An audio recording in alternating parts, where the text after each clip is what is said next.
So, what is advice that you would give to somebody who's just new to this diagnosis or new to the community? Yeah, I mean, thinking about 3 years ago and where we're at, I mean, there's so many things now. Um, get involved, as soon as, I mean, I don't think there's really much different than I said in the previous podcast, but like, really you've got to be your own advocate. You've got to realize that nobody's going to kind of like hold your hand in this whole thing. And so getting involved in the support groups. There's some amazing support groups, and we meet like on a monthly basis, which is really just a wonderful time to just it's a mini reunion every time we join those things. Um, yeah, just getting involved. The VEDS movement. Just educate yourself. There's so many wonderful resources that they're at your disposal there.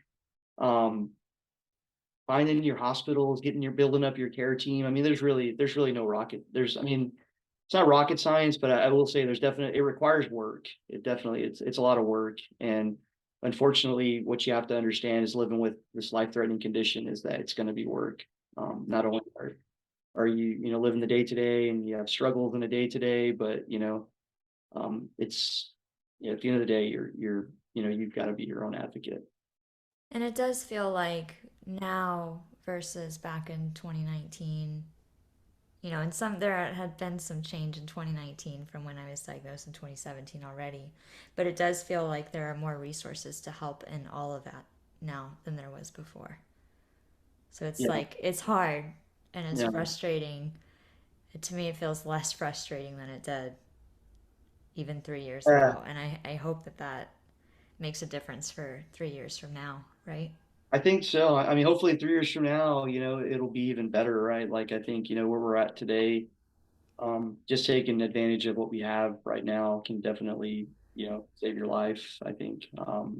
I'll say one thing. One of the wonderful things that we've had luck with. Unfortunately, I've heard of some people that haven't had luck with it, but there's that little VEDS emergency card, and we've been fortunate enough that whenever we present that, at the ER, that usually gets us back pretty quickly. I like to think it's the card, but also I'm really lucky. I've got my wife. I mean, Rachel is an amazing advocate.